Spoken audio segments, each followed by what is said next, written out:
Agora, como de costume, nós vamos abrir aqui para perguntas, mas hoje eu quero responder apenas uma pergunta, que é uma pergunta longa. Foi a pergunta que o Pedro Salles fez na semana passada. Aí ia demorar muito para responder a pergunta. Aí eu falei, então vou dedicar um dia especial hoje. Aí eu aproveitei e fiz até um PowerPoint também para ficar mais fácil acompanhar o raciocínio, né? Porque eu ia falar tudo meio que de cabeça. É melhor que com o PowerPoint você pode acompanhar melhor. A pergunta, cadê? Do Pedro Salles foi com base nesse passuk, neste verso que está aí no livro de Salmos. É Salmo 51:7 na Bíblia hebraica, e eu coloquei entre parênteses o verso 5, que na Bíblia cristã o verso tem uma numeração diferente, que é o verso 5, ok?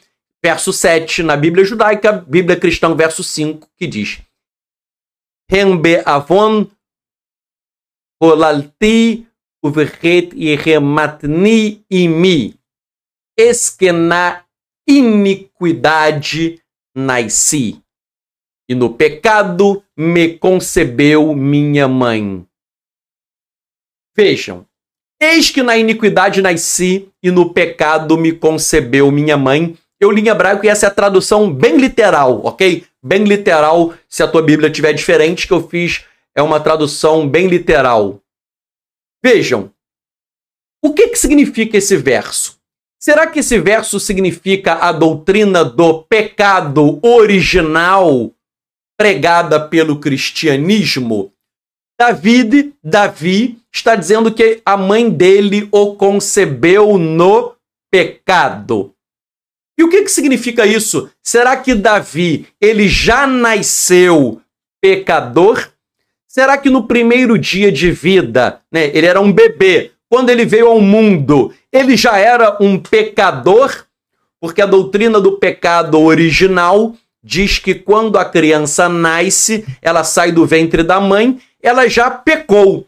Saiu do ventre, ela já pecou, e ela é uma pecadora, e ela herdou o pecado de Adão. E é por isso que a Igreja Católica batiza as crianças. Ela batiza porque a Igreja Católica acha que a criança precisa ser salva. Poxa, Tzadok, mas a criança tem 1 dia de idade, a criança nunca pecou. Mas a Igreja Católica diz que ela precisa ser batizada porque ela pecou sim. Diz a Igreja Católica que se ela nasceu, ela já está no pecado, ainda que tenha 1 dia de idade, e aí ela precisa ser batizada para ser salva. Essa é a doutrina do pecado original. Agora, o que dizem os antigos? Eu vou começar agora respondendo a pergunta do Pedro. Eu vou falar o pecado original à luz do cristianismo e depois nós vamos para o judaísmo, ok? O que diz o cristianismo? Coloquei aí a obra do Luiz Berkhoff. Ele diz assim: os primeiros pais da igreja não contém nada de muito definido sobre o pecado original. De acordo com os padres gregos, há uma corrupção física na raça humana que é derivada de Adão. Mas isso não é pecado e não envolve culpa. A liberdade da vontade não foi afetada diretamente pela queda, mas apenas indiretamente pela corrupção física herdada. A tendência aparente na igreja grega finalmente culminou no pelagianismo, que negou categoricamente todo o pecado original.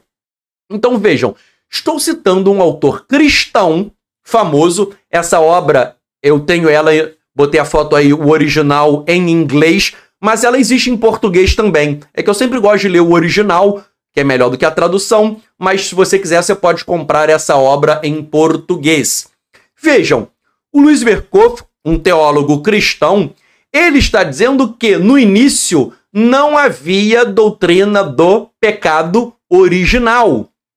E ele fala que a liberdade da vontade não foi afetada pela queda, mas apenas indiretamente pela corrupção física herdada. Olhem só, Daqui a pouco eu vou mostrar, mas por incrível que pareça, o judaísmo ensina exatamente isso que está aí na tela. Eu vou provar no Talmud e na literatura rabínica, mas o judaísmo ensina exatamente isso que é o ensinamento original do cristianismo. Ou seja, não existe pecado original. O que acontece é, Adão pecou e nós temos uma propensão a pecar, mas isso não afetou a nossa liberdade de escolhas. Nós temos uma corrupção, sim, que nós sabemos que o judaísmo chama de Yetzer Hará. O que o cristianismo chama de corrupção física herdada, o judaísmo chama de Yetzer Hará, que é a inclinação para o mal. Então, nós temos inclinação para o mal? Sim, mas nós perdemos a nossa liberdade de vontade? Não. Quando um bebê nasce no primeiro dia de vida, ele já pecou? Não. Ele tem a inclinação para o mal? Sim, um bebê tem a inclinação para o mal, mas ele ainda não pecou. Vejam, meus irmãos, eu vou citar o cristianismo e depois eu vou para o judaísmo. E vou até voltar ao verso que o Pedro me perguntou. Eu vou voltar, ok? Eu estou fazendo uma introdução, mas eu vou voltar ao verso do Salmo. Então, no início, o cristianismo não acreditava no pecado original, não havia essa doutrina. Ou seja, nós herdamos uma corrupção de Adão, sim, é inclinação para o mal, de acordo com o judaísmo, mas nós ainda temos liberdade de escolha. Aí o que aconteceu? Depois veio o seguinte estágio do cristianismo. Um seguinte estágio. Prosseguindo. Na Igreja Latina, uma tendência diferente apareceu. Então, surgiu algo novo, especialmente em Tertuliano, segundo a qual a propagação da alma envolve a propagação do pecado. Tertuliano, meus irmãos, ele falou que quando você recebe a alma, você já recebe o pecado. Então você já está pecador desde o ventre da tua mãe. Para Tertuliano, você está no ventre da mãe, você já está no pecado.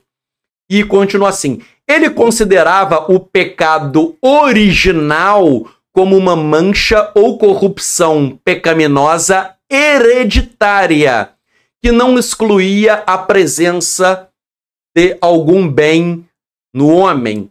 Ambrósio foi além de Tertuliano ao considerar o pecado original como um estado e ao distinguir entre a corrupção inata e a resultante culpa do homem. O livre-arbítrio do homem foi enfraquecido pela queda. Então vejam, Tertuliano é o primeiro que começa a falar do pecado original como algo hereditário, como algo que a mãe passa para o filho. A mãe está grávida, ela passou hereditariamente ao bebê o pecado. Então o bebê, ele já é um pecador porque ele tem uma herança pecaminosa, uma herança hereditária.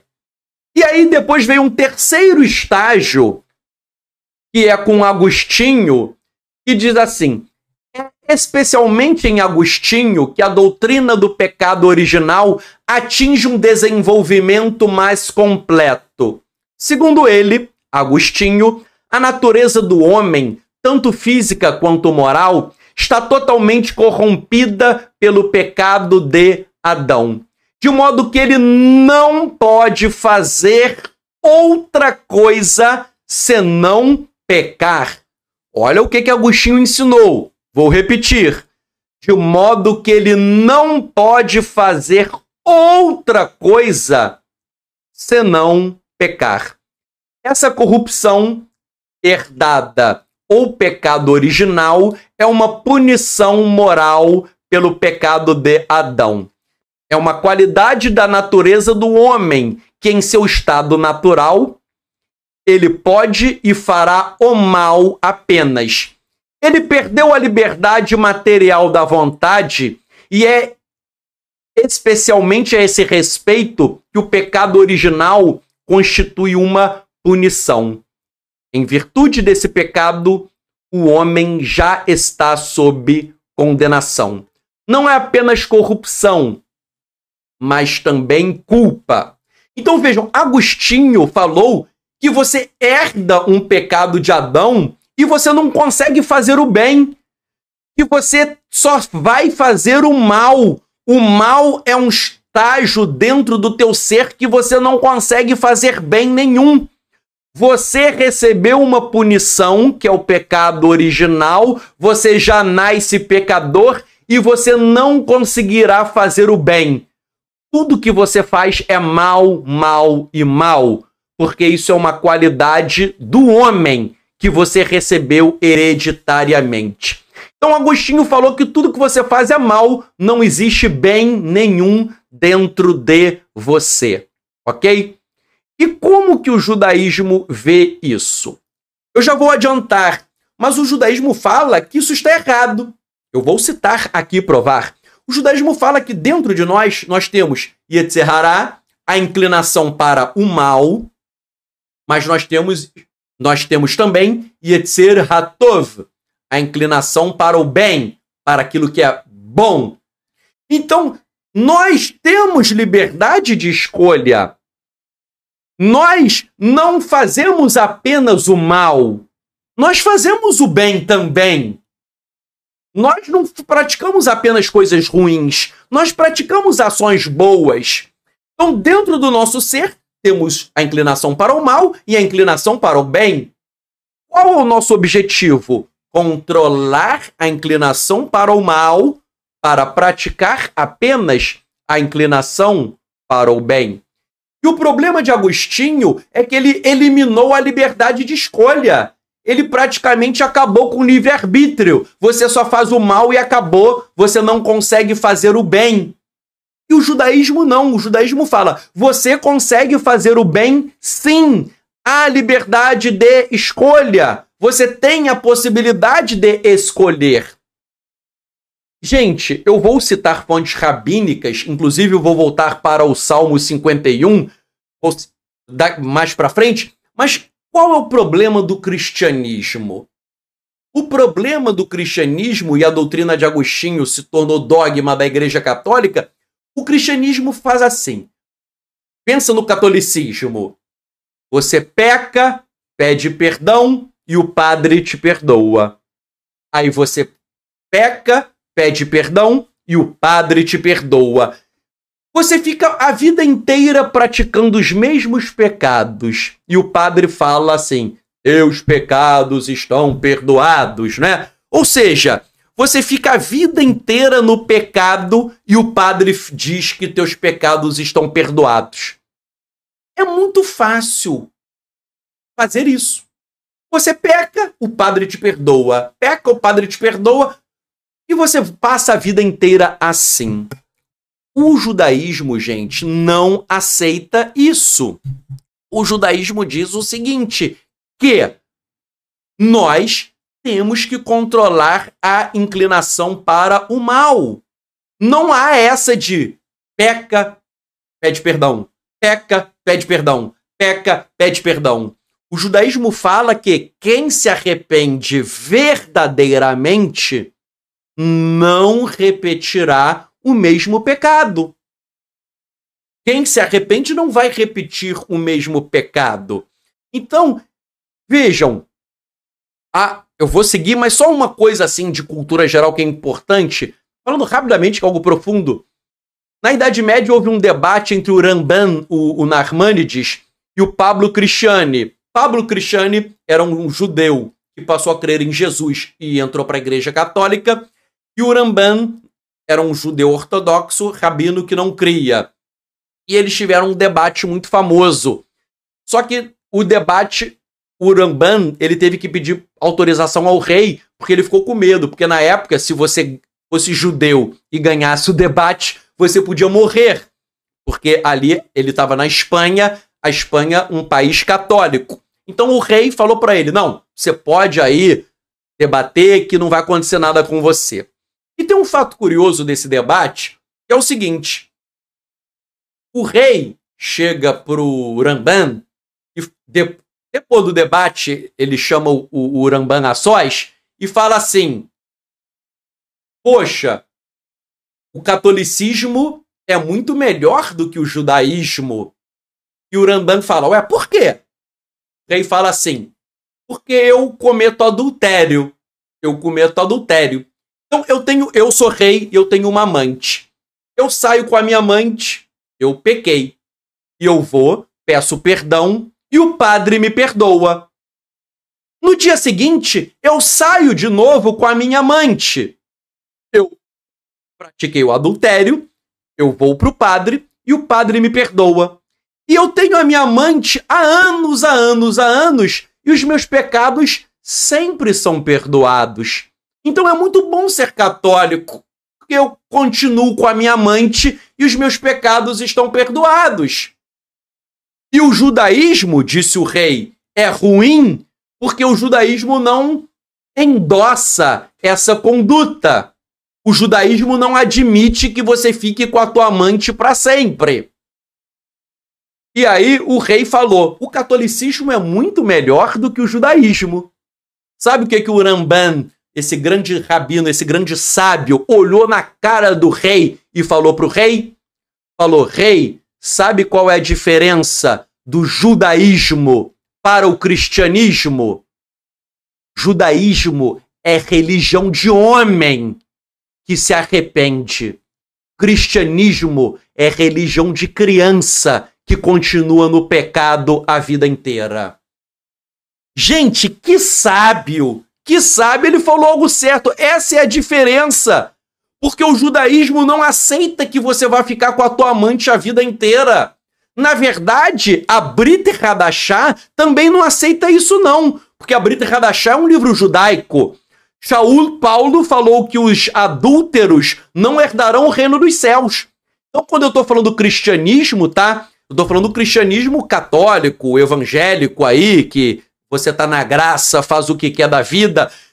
Quando eu digo judaísmo, não é só judaísmo ortodoxo, não. É judaísmo de Yeshua. É judaísmo messiânico nazareno. O judaísmo de Yeshua não aceita o sujeito ficar com a amante para todo o sempre. Ok?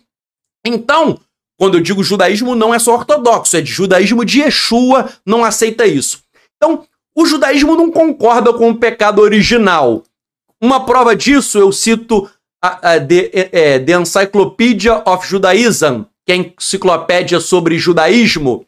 Ela diz assim, embora a ideia rabínica da inclinação para o mal sugira que as pessoas têm a tendência inata de pecar, essa noção não deve ser confundida com o conceito cristão de pecado original, ao qual não é equivalente. Ao contrário do conceito de pecado original, de acordo com o judaísmo rabínico, as pessoas não têm uma natureza herdada e corrupta. Isso fica claro em Bavli, Talmud Bavli, Shabat 145b e 146a, que parece compreender uma polêmica direta contra a ideia de pecado original. O resultado do pecado de Adão não foi vincular as pessoas ao pecado para sempre. Então vejam, qual a diferença do judaísmo para o pecado original? Pecado original diz que você nasceu pecador, você é um bebê, veio ao mundo, você já é pecador.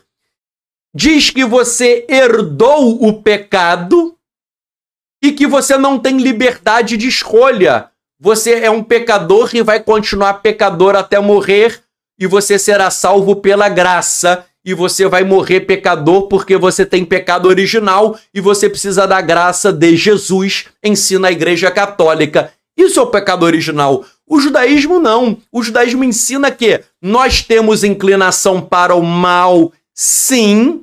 Nós temos, sim, uma tendência para pecar, mas nós podemos vencer o pecado. Nós podemos vencer o pecado. E isso, gente, que o judaísmo ensina está na Brit Hadashah. Yohanan, João Yohanan disse: quem peca não conhece a Deus. Ele fala que quem está no pecado não conhece a Deus. E ele fala que quem conhece a Deus não peca. Ok? Yohanan, Brit Hadashah, dizendo que se você conhece a Deus, você não peca. E se você peca, é porque você não conhece Deus. Então a própria Brit Hadashah, ela endossa esse conceito rabínico de que você não pode ficar no pecado. Você precisa alcançar a libertação. Ok? E eu já vou chegar no Salmo já, que o Pedro deve estar ansioso. Mas ainda, a última citação antes do Salmo. Veja, o Talmud, ele fala nessa passagem aí, eu vou ler e explicar para vocês. O Rabino Yohanan, então, lhes explicou: por que os gentios são eticamente contaminados? Dizendo assim, por que os gentios, né, pecam? É porque eles não permaneceram no Monte Sinai. Quando a cobra veio sobre Eva, ou seja, quando a seduziu a comer da árvore do conhecimento, a cobra, a infectou com contaminação moral. E essa contaminação permaneceu em todos os seres humanos. Então aí, o Rabino Yohanan está dizendo que os gentios, eles pecam porque eles estão recebendo uma infecção moral, uma contaminação moral que veio da serpente. E ele diz assim: quando o povo judeu estava no Monte Sinai, sua contaminação cessou, enquanto os gentios não permaneceram no Monte Sinai e sua contaminação nunca cessou. O que ele quer dizer é assim: o que houve no Monte Sinai? A entrega da Torá. Então o que ele quer ensinar é, já que Israel recebeu a Torá, Israel agora pode vencer o pecado. E os gentios que não estavam no Monte Sinai, eles não conseguirão vencer o pecado porque eles estão sem Torá, ok? Eu não estou nem dizendo assim se isso está certo ou errado, tá? Porque alguém vai falar, pô, Tzadok, isso é um preconceito contra os gentios. Eu não estou nem querendo dizer que isso está certo, que o judeu é melhor que o gentio, não é isso. Eu só quero apenas apresentar qual é o pensamento rabínico, porque esse texto é um texto contra o pecado original, ok? Então, aí diz assim, Rav Aha, o filho de Rava, disse a Rav Ashi: e quanto aos convertidos? E quanto aos gentios que se converteram? Como você explica a cessação de sua contaminação moral? Rav Ashi lhe disse: mesmo que eles próprios não estivessem no Monte Sinai, seus anjos da guarda estavam presentes. Como está escrito, não é somente convosco que faço esta aliança e este juramento, mas com aquele que está aqui conosco hoje perante o Senhor nosso Deus e com aquele que não está aqui conosco hoje. Deuteronômio 29, 13 e 14, e isto inclui os convertidos.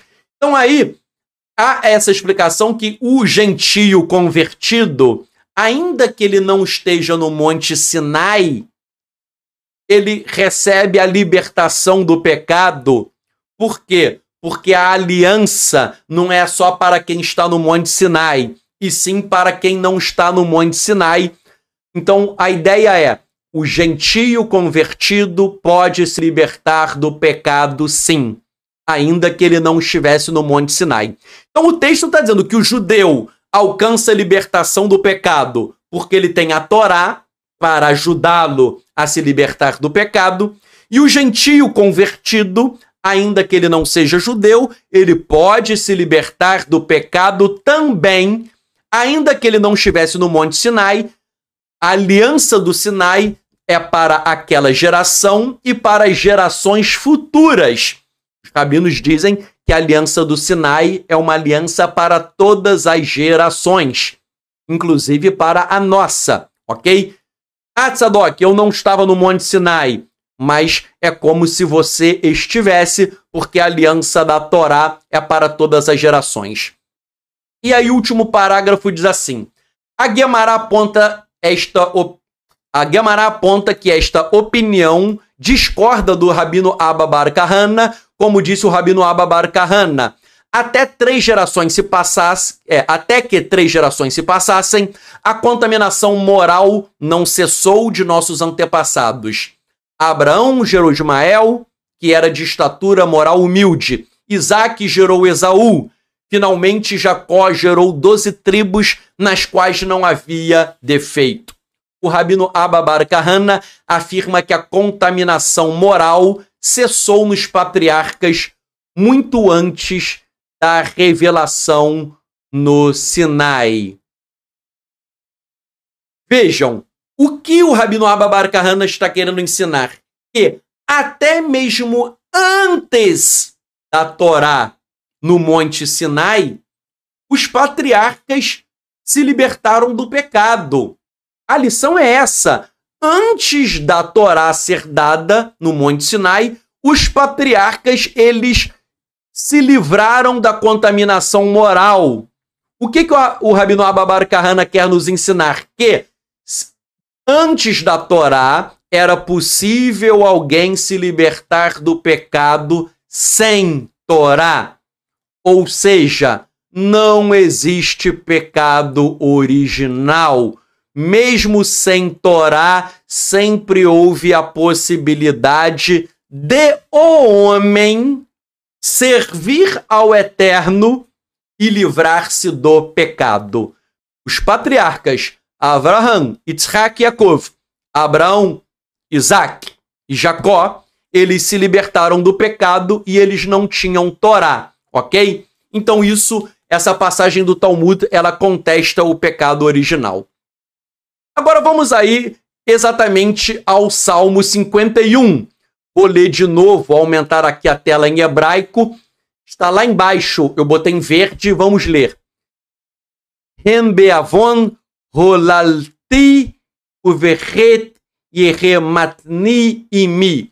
Eis que na iniquidade nasci, e no pecado me concebeu minha mãe. O que significa esse salmo? No pecado me concebeu minha mãe. O que significa? Rashi diz assim: eu fui formado por macho e fêmea, ambas criaturas de carne e sangue que estão cheias de pecado. Rashi diz que o Salmo 51 está dizendo que Davi foi formado por carne e sangue, por seres humanos que estão cheios de pecado. Mas isso não significa que isso é o pecado original. Não! Isso significa apenas que a inclinação para o mal existia em Davi. Davi tinha inclinação para o mal? Sim. Mas ele aprendeu a controlar a inclinação para o mal no fim da vida. Davi, ao longo da vida, teve muitos erros, mas no final ele cresceu, ele evoluiu e ele conseguiu controlar a inclinação para o mal. Por isso que ele é chamado de o homem segundo o coração de Elohim. Então, no final da vida, ele aprendeu. Então, o que ele quer dizer aí no Salmo 51? Que ele peca, que ele errou, e isso ele recebeu. E por que ele peca? Porque o pai e a mãe dele eram pecadores e obviamente, ele recebeu a inclinação para o mal, ok? A inclinação para o mal, não o pecado original. Vai Clarabá 14:5 diz assim: até mesmo o mais devoto tem contato com o pecado. Isso aí é o Midrash comentando o Salmo, ok? Tudo isso daí são comentários do Salmo 51, 7 ou 5 na Bíblia cristã. Então, o Midrash vai Clarabá está dizendo que o que Davi quer ensinar no Salmo 51, 7 é que até mesmo o mais devoto, até mesmo o piedoso, ele tem contato com o pecado, sim.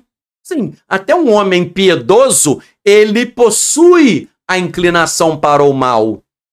Claro que nós temos que controlar a inclinação para o mal. Temos que controlar? Sim.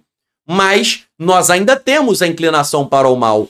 A inclinação para o mal só será extinta na era messiânica, ok? Somente será extinta na era messiânica. Não sei se você está conseguindo ler aí em hebraico. Está escrito Avon. Avon significa iniquidade. Está aí na tela. Percebam que existem dois vaves, duas vezes a letra vav. A palavra Avon, iniquidade, ela leva um vav só. Só que aí, misteriosamente, no hebraico, o vav aparece duas vezes. Repito, a palavra Avon, iniquidade, leva apenas uma letra vav. Mas aí no texto, se você olhar, aparecem duas vezes a letra vav. E por que isso? Isso é uma coisa excepcional na língua hebraica. Os rabinos explicam que o vav aparece duas vezes para destacar a grande tendência do homem ao pecado. O vav está repetido, significa iniquidade, para mostrar que o homem tem muita iniquidade dentro de si. É uma tendência, é uma propensão ao pecado. Mas você deve controlar o teu pecado. Comentando ainda o Salmo 51:7, Beit Elohim diz assim, desde o momento, comentando o Salmo, desde o momento de meu nascimento, eu fui afetado pela inclinação para o mal, ou ela se atou a mim desde o momento que saí do ventre de minha mãe. Como a Escritura diz, o pecado estreita a porta. Então, Beit Elohim, essa obra está dizendo o seguinte, que o que significa o que significa o verso de Davi, 51:7? Significa que ou desde o nascimento ele foi afetado pela inclinação pelo mal, ou quando ele saiu do ventre. Aí nascimento é concepção, ok? Desde que ele foi concebido ou desde que ele saiu do ventre. Então, desde o nascimento aí, não é do nascimento no ventre materno. Então, Beit Elohim diz assim, ou a inclinação para o mal vem do nascimento, nascimento aí é desde a concepção no ventre materno, ou vem desde daí, ou desde que Davi saiu do ventre da mãe, como diz o verso, o pecado estreita a porta. E o Even Ezra comenta assim, e no pecado me concebeu minha mãe. O que significa isto? Even Ezra diz, isto alude ao fato de que Ravá é Eva, a mãe de todas as criaturas, não gerou filhos até que viesse a pecar. Então, o Even Ezra ele dá uma interpretação diferente, dizendo que Davi, mãe de Davi aí, a mãe de Davi, não seria a mãe dele, mas seria Eva. Eva, porque Eva significa, em hebraico, Ravá. Ravá significa vida. Ela é ela que dá vida a todos os seres humanos. Todos nós somos filhos de Eva. Todos nós descendemos de Eva. Então, segundo Even Ezra, o que Davi quer ensinar é o seguinte. Ele, Davi, é descendente de Eva. E Eva gerou filhos depois do pecado. Então, todos os filhos de Eva, que somos nós herdamos a inclinação para o mal. Repito, todo mundo que é descendente de Eva, todos nós recebemos a inclinação para o mal da nossa mãe Eva, ok? Essa é a interpretação do rabino Even Ezra. E como eu já falei, isto não tem nada a ver com o pecado original.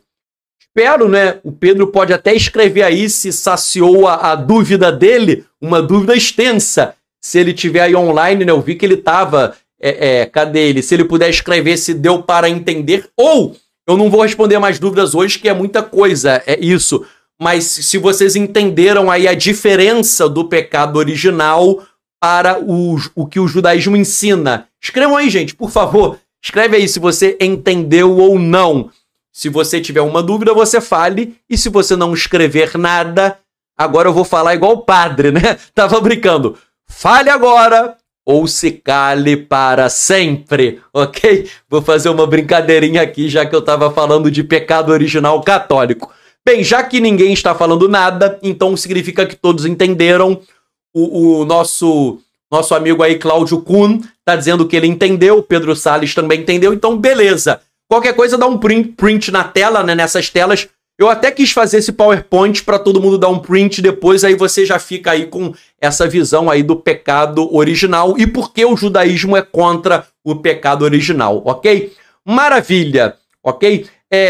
Só uma coisa aí, tá? Eu sabia que alguém ia me perguntar e o Anderson Rabelo perguntou. O Anderson Rabelo perguntou assim, esse salmo significa que Davi é fruto do adultério? Isso eu vou responder. Muito pregador evangélico pega o Salmo 51, que está aí na tela, dizendo que a mãe de Davi era uma adúltera, ela praticou adultério e Davi foi fruto do adultério. Muitos pregadores evangélicos, repito, pegam o Salmo 51:7, falam que a mãe de Davi traiu Ishai, pulou a cerca, traiu Ishai e Davi nasceu fruto do adultério. Deixa eu até botar aqui a minha tela, ok? Deixa eu botar aqui a minha tela grande para você olhar o meu rosto aqui. Você vai olhar o meu rosto. Isso é pregação picareta dos evangélicos. Isso é picaretagem, falar que Ishai é Jessé, que ele foi traído, que... já vi pregador, ele levou chifre. Gente, esses pregadores evangélicos, eles são muito, desculpem minha expressão, eles são muito imundos. Não estou generalizando, claro que não.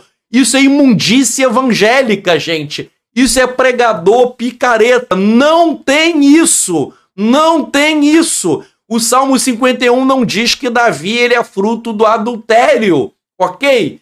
Os pregadores inventam essa besteira e o pior é que todo mundo começa a repetir, e aí tem aquele provérbio que uma mentira dita 1000 vezes vira verdade. Todo evangélico, eu sabia que alguém ia me perguntar, foi o Anderson. Por que o Anderson me perguntou? Com certeza ele já ouviu pregação desse tipo. Se ele já ouviu, ele escreve aí. Se ele me perguntou, é porque ele já ouviu. E eu já ouvi também, gente. É muita mentira que esses camaradas falam, ok? Isso daí é uma aberração.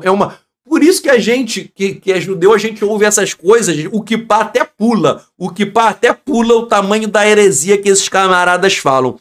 O pior é que esses camaradas pregam essas besteiras e cobram dízimos, cobram ofertas, cobram um montão de coisa. Amor a mamon. Repito, não estou generalizando. Eu tenho amigos evangélicos sérios, honestos, idôneos, ok? Que fique bem claro. Mas eu fico revoltado com esses camaradas que cobram dízimos, ofertas, pregando essas heresias nível hard. Então, eu sabia que alguém ia perguntar, o Anderson perguntou no finalzinho. Esqueçam essa história, ok? Isso é história falsa. Então, gente, já fizemos a oração para terminar. Isso daqui, né, esse plus que a gente veio aí para falar aí a pergunta do Pedro. Que o Eterno abençoe e guarde a todos. Shabbat Shalom. Que vocês cresçam no conhecimento do Eterno, ok? Um grande abraço para todos. Que o Eterno abençoe você e toda a sua família. Shalom, shalom.